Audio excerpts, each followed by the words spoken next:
আপনি কি জানেন এখন এমন জায়গাতেও ইন্টারনেট পাওয়া যাচ্ছে যেখানে মোবাইল টাওয়ার নাই এবং এর পেছনে রয়েছে ইলন মাস্কের স্টারলিংক, একটি এমন প্রযুক্তি যা ইন্টারনেটের ভবিষ্যৎ বদলে দিচ্ছে। আজকে আমরা জানবো স্টারলিংক কি, এটা কিভাবে কাজ করে এবং সত্যিই কি এটা মোবাইল টাওয়ার ছাড়াও ইন্টারনেট দেয়। স্টারলিংক কি? স্টারলিংক হলো স্পেসএক্স এর একটি প্রকল্প যার মাধ্যমে এলইও স্যাটেলাইট ব্যবহার করে পৃথিবীর যে কোনো জায়গায় ইন্টারনেট পৌঁছে দেওয়া যায়। ইলন মাস্ক এই প্রকল্প চালু করেন যেখানে মোবাইল টাওয়ার নেই, পাহাড়, জঙ্গল বা গ্রামের ভিতরেও যেন মানুষ ইন্টারনেট ব্যবহার করতে পারে। বর্তমানে স্টারলিংকের হাজার হাজার ছোট্ট ছোট্ট স্যাটেলাইট পৃথিবীর চারপাশে ঘুরছে ঠিক একটা জালের মতো। স্টারলিংক কিভাবে কাজ করে?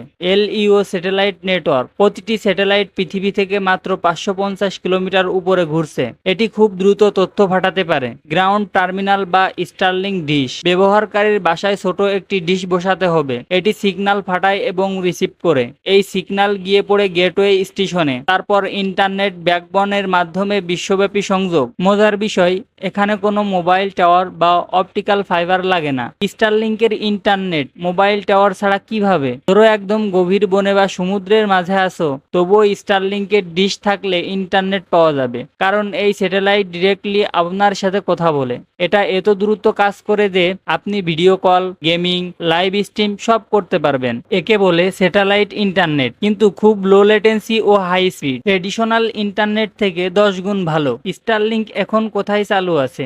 স্টারলিংক বর্তমানে বাংলাদেশ সহ 125টিরও বেশি দেশ ও অঞ্চলে পরিষেবা প্রদান করছে। আফ্রিকা, সাইবেরিয়া দ্বীপ অঞ্চল, যুদ্ধক্ষেত্রে এসব জায়গায় ব্যবহৃত হচ্ছে। ইউক্রেন যুদ্ধের সময় ইন্টারনেট চলে গেলে স্টারলিংক দিয়েই সবকিছু চালু রাখে। স্টারলিংক ব্যবহারের খরচ ও সেটআপের জন্য একটি কিট কিনতে হয় যার মূল্য 47,000 টাকার আশেপাশে, যার মধ্যে আছে ডিশ ও রাউটার। মাসিক খরচ 4200 টাকা থেকে শুরু করে 6000 টাকা পর্যন্ত হতে পারে। ইনস্টল করাও সহজ, ফোন অ্যাপে দিক দেখেই সেট করে নিতে হয়। স্টারলিংকের ভবিষ্যৎ ও বিপদ। ইলন মাস্ক বলেছে ভবিষ্যতে 42,000 প্লাস স্যাটেলাইট মহাকাশে যাবে। পুরো পৃথিবী হবে একটা ওয়াইফাই জোন। মহাকাশে বেশি স্যাটেলাইট থাকার ফলে মহাকাশ আবর্জনা বাড়বে, জিপিএস টেলিস্কোপে সমস্যা হতে পারে, রাষ্ট্রের কন্ট্রোল কমে যেতে পারে এবং সবার জন্য সবকিছু উন্মুক্ত হয়ে যেতে পারে। স্টারলিংক হলো এমন একটি প্রযুক্তি যা হয়তো একদিন ইন্টারনেটের সংজ্ঞাই বদলে দেবে। মোবাইল টাওয়ার ছাড়া ইন্টারনেট, এখন এটাই বাস্তব। তোমার কি মনে হয়, স্টারলিংক কি ভবিষ্যতে সব মোবাইল ও সিম কোম্পানিকে হারিয়ে দেবে? নিচে কমেন্ট করে জানাও।